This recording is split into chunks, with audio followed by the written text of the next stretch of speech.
اگر دوزخ به زیر پوست داری،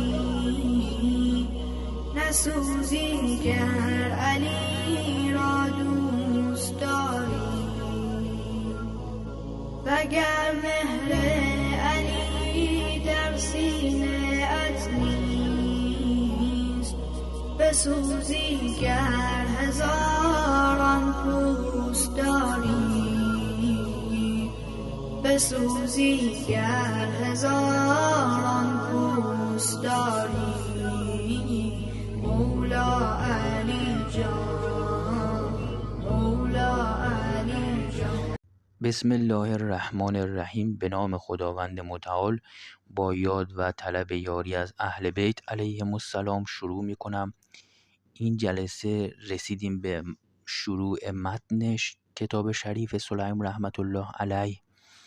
جلسه اول از متن اصلی کتاب تا الان درباره تاریخچه و زندگی نامه نویسندگان و اسنادش و اهمیتش و تصویر نسخه های خطی و چاپی و دیگر چیزهاش بود.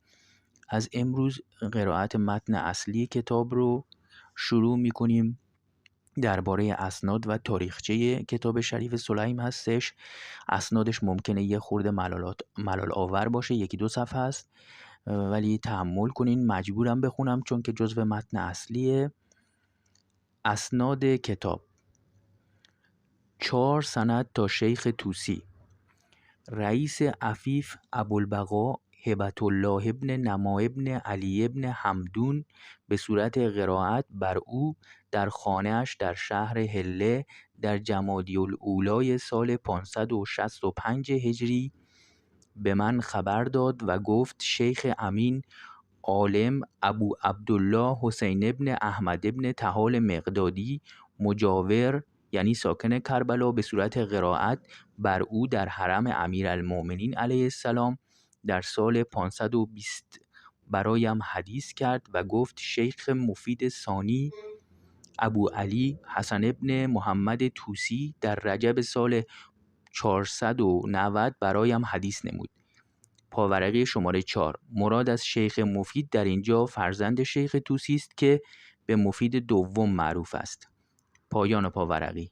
شیخ فقیه ابو عبدالله حسن ابن هبة الله ابن رتبه از شیخ ابو علی مفید ثانی از پدرش شیخ طوسی در ضمن آنچه در حرم حضرت سبط شهید ابی عبدالله حسین ابن علی حضرت سید الشهدا علیه السلام بر او قرائت میشد و من استماع می نمودم، در محرم سال 560 به من خبر داد شیخ مقره ابو عبدالله محمد ابن کال به نقل از شریف جلیل نظام الشرف ابوالحسن عریضی به نقل از ابن شهریار خازن به نقل از شیخ ابو جعفر طوسی به من خبر داد.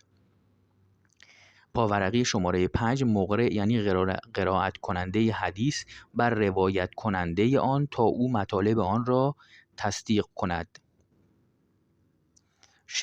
پایان پاورقی. شیخ فقیه ابو عبدالله محمد ابن علی ابن شهرآشوب به صورت قرائت بر او در شهر حله در ماه‌های سال 567 به نقل از جدش شهرآشوب به نقل از شیخ سعید ابو جعفر محمد ابن حسن طوسی به من خبر داد. 4 سند از شیخ طوسی تا سلیم رحمت الله علیه. شیخ طوسی میگوید ابن ابی جید از محمد ابن حسن ابن احمد ابن ولید از محمد ابن ابوالقاسم ملقب به ماجلویه از محمد ابن علی سیروفی از حماد ابن عیسی از ابان ابن ابی عیاش رحمت الله علیه از سلیم ابن قیس هلالی رحمت الله علیه برایم حدیث نمود.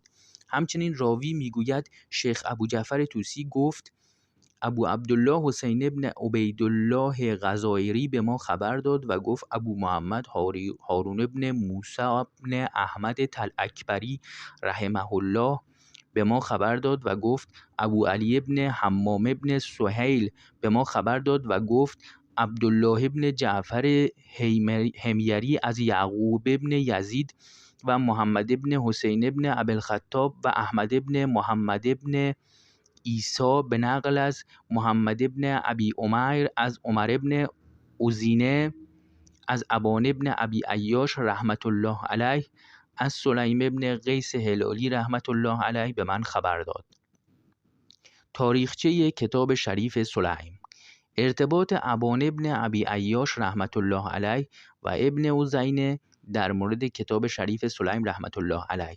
عمر ابن ازینه میگوید ابان ابن ابی عیاش رحمت الله علیه حدود 1 ماه قبل از وفاتش مرا فراخواند و گفت من دیشب در خواب دیدم که به زودی از دنیا میروم. امروز صبح تو را دیدم و از ملاقات تو مسرور شدم. من دیشب سلیم ابن قیس هلالی رحمت الله علیه را در خواب دیدم و به من گفت ای ابان، تو در این روزها از دنیا میروی، درباره امانت من از خداوند متعال بترس و آن را ضایع مگردان و به آنچه درباره کتمان آن با من عهد بسته‌ای وفا کن و آن را جز نزد مردی از شیعیان علی ابن ابی طالب امیر المؤمنین علیه السلام که دارای دین و آبرو باشد مسپار. صبح که با تو ملاقات کردم از دیدار تو مسرور شدم و رویای خود درباره سلیم ابن قیس هلالی را برایت گفتم. ارتباط سلیم رحمت الله علیه و ابان رحمت الله علیه. ابان رحمت الله علیه میگوید هنگامی که حجاج لعنت الله علیه وارد عراق شد، سراغ سلیم رحمت الله علیه را گرفت. پاورقی شماره 9. حجاج ابن یوسف لعنت الله علیه در سال 75 هجری از طرف عبدالملک ابن مروان به حکومت عراق منصوب شد. پایان پاورقی. سلیم از رحمت الله علیه از شر او فرار کرد تا در نوبندجان مخفیانه بر ما وارد شد و در خانه ما اقامت کرد. پاورقی شماره 10. نوبندجان شهر بزرگ و آبادی در سرزمین فارس بوده است که به نام نوبندجان هم خوانده می شده است. از این شهر اکنون روستای کوچکی بین شهر شیراز و فسا باقی مانده که نوبندگان خوانده می شود. به معجم البلدان جلد 5 صفحه 302، نزهة القلوب صفحه 128، آثار عجم صفحه 90 و 304 مراجعه شود. من کسی را ندیده بودم که همچون او به اوقات خود ارزش قائل بوده و جدی باشد و همچون او صاحب حزنی طولانی و سخت گوشه‌گیر و از شهرت خود گریزان باشد. من در آن روز 14 سال داشتم و قرآن کریم را خوانده بودم. من از سلیم رحمت الله علیه سوال می‌کردم و او به نقل از اهل بدر برایم حدیث می‌گفت. از او احادیث زیادی به نقل از عمر ابن ابی سلمه فرزند ام سلمه رحمت الله علیها همسر پیامبر اکرم صلی الله علیه و آله و سلم و به نقل از معاذ ابن جبل لعنت الله علیه و سلمان فارسی و علی ابن ابی طالب امیر المؤمنین علیه السلام و ابوذر و مقداد و عمار رحمت الله علیهم و برای ابن عازب شنیدم. او از من خواست که آن احادیث شریف را کتمان کنم، ولی در این باره از من قسم و پیمانی نگرفت. قرائت و تحویل کتاب شریف بین سلیم و ابان رحمت الله علیهما. ابان میگوید مدت کمی با او بودم که مرگش فرا رسید. مرا فرا خواند و با من خلوت نمود و گفت ای ابان، من با تو همنشینی کردم و از تو جز آنچه دوست داشتم ندیدم. نزد من نوشته هایی است که از موثقین شیعه شنیدم و به دست خود نوشتم. در آنها احادیثی است که دوست ندارم برای مردم ظاهر شود، زیرا مردم آنها را انکار می کنند و به نظرشان بزرگ می آید، در حالی که آنها حق است و از اهل حق و فقه و صدق و نیکی از علی ابن ابی طالب امیر المؤمنین علیه افضل صلوات المصلین و سلمان فارسی و ابوذر غفاری و مقداد ابن اسود رحمت الله علیهم گرفتم.